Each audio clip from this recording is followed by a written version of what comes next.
India और श्रीलंका साथ में काम करेंगे, उसकी भी खबर देते रहेंगे।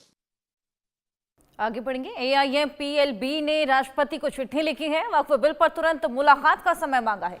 मंजूरी देने से पहले राष्ट्रपति से समय भी मांगा गया है। तो दोनों ही सदनों में ये बिल पास हो गया है। हालांकि अभी राष्ट्रपति की मंजूरी बाकी है, ऐसे में मुलाकात का समय मांगा गया है।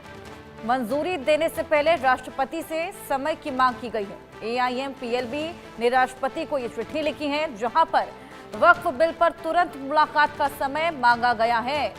हमने देखा किस तरीके से लगातार विरोध प्रदर्शन AIMPLB के द्वारा, और शुरुआत से ही पेशी से पहले भी विरोध लगातार देखने को मिला था। पेशी के बाद ये विरोध और भी ज्यादा बढ़ गया। कल कांग्रेस सांसद भी लगातार विरोध कर रहे थे, प्रदर्शन कर रहे थे, नारेबाजी करते हुए नजर आए थे। साथ ही बोलते हैं कि अब हम वक्फ बिल को लेकर सुप्रीम कोर्ट में चुनौती देने वाले हैं। और उससे पहले AIMPLB ने राष्ट्रपति को चिट्ठी लिखी है।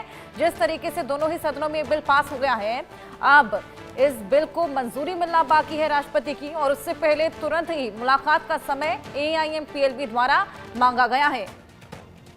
लगातार वक्फ को लेकर सियासत गर्माती चली जा रही है। सियासी घमासान मचा हुआ है। विरोध प्रदर्शन देखने को मिल रहा है विपक्षी दलों द्वारा। ऐसे में तमाम मुस्लिम संगठन है जो अब भी इस बिल को लेकर लगातार अपना विरोध और नाराजगी जाहिर कर रहे हैं। उसी कड़ी में आप देखिए किस तरीके से दोनों ही सदनों में पास होने के बावजूद, बहुमत से पास होने के बावजूद ये विरोध यहाँ पर लगातार जारी। और अब जब राष्ट्रपति की मंजूरी का इंतजार है, केवल मंजूरी बची हुई है, उससे पहले यहां पर AIMPLB ने राष्ट्रपति से समय मांगा है मुलाकात का, बिल को मंजूर करने से पहले।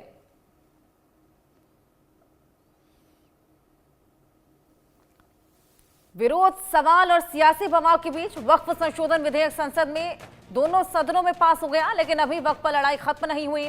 मामला सुप्रीम कोर्ट की चौखट पर पहुंच गया है। कांग्रेस सांसद मोहम्मद जावेद, AIM अध्यक्ष असदुद्दीन ओवैसी ने सुप्रीम कोर्ट में वक्फ बिल को लेकर याचिका लगाई है।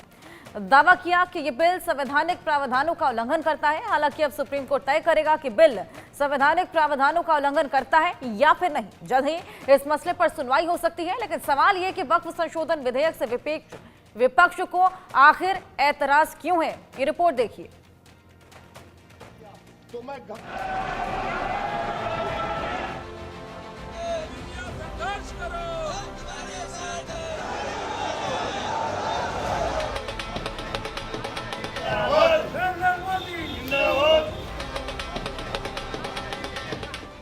राज्यसभा में वक्फ संशोधन बिल पास होने के ऐलान के साथ ही इस बिल के कानून बनने का रास्ता भी साफ हो गया है।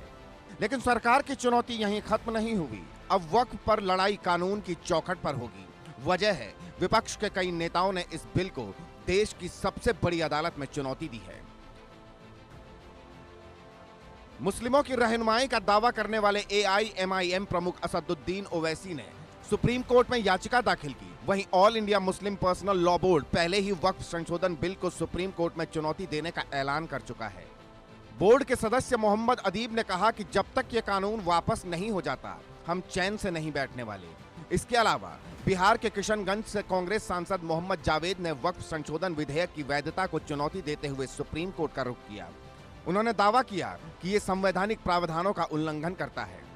सबने कहा यह अनकॉन्स्टिट्यूशनल है और ये रिलीजियस बॉडी है। जिस तरह आप गैर मुस्लिम्स में हिंदू भाई बहन हो या सिख भाई बहन हो, बुद्धिस्ट हो, जैन हो, सबको आज़ादी दे रहे हैं, तो हमारा आज़ादी कैसे छीन सकते हैं? जब कॉन्स्टिट्यूशन में ये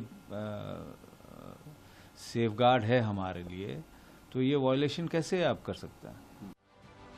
वक्फ संशोधन बिल को देश की सबसे बड़ी अदालत में चुनौती दी जा चुकी है। ऐसे में सुप्रीम कोर्ट अब इस बिल को संविधान की कसौटी पर तोलेगा, फिर तय करेगा कि यह बिल संवैधानिक है या नहीं। हालांकि फिलहाल मोहम्मद जावेद हों या ओवैसी, वक्फ बिल विरोधी हर नेता का दावा यही है कि बिल मुस्लिमों के मौलिक अधिकारों का उल्लंघन करता है। ओवैसी की याचिका की बात करें तो उसमें तर्क दिया गया है कि विधेयक के प्रावधान मुसलमानों और मुस्लिम समुदायों के मौलिक अधिकारों का खुलेआम उल्लंघन करते हैं। अब देखना यह होगा कि सुप्रीम कोर्ट इस पूरे मामले को सुनवाई के लिए कब रखती है। सुप्रीम कोर्ट में विपक्ष का पहला तर्क ये है कि ये बिल धार्मिक स्वतंत्रता का उल्लंघन करता है। वक्फ बोर्ड में गैर मुस्लिमों की एंट्री उनके अधिकार का हनन है। हालांकि अब सुप्रीम कोर्ट तय करेगा कि क्या वाकई इस बिल के प्रावधानों से धार्मिक स्वतंत्रता के संवैधानिक अधिकार का हनन हो रहा है। लेकिन इस बीच वक्फ पर सियासी गलियारा भी खूब तप रहा है। कानून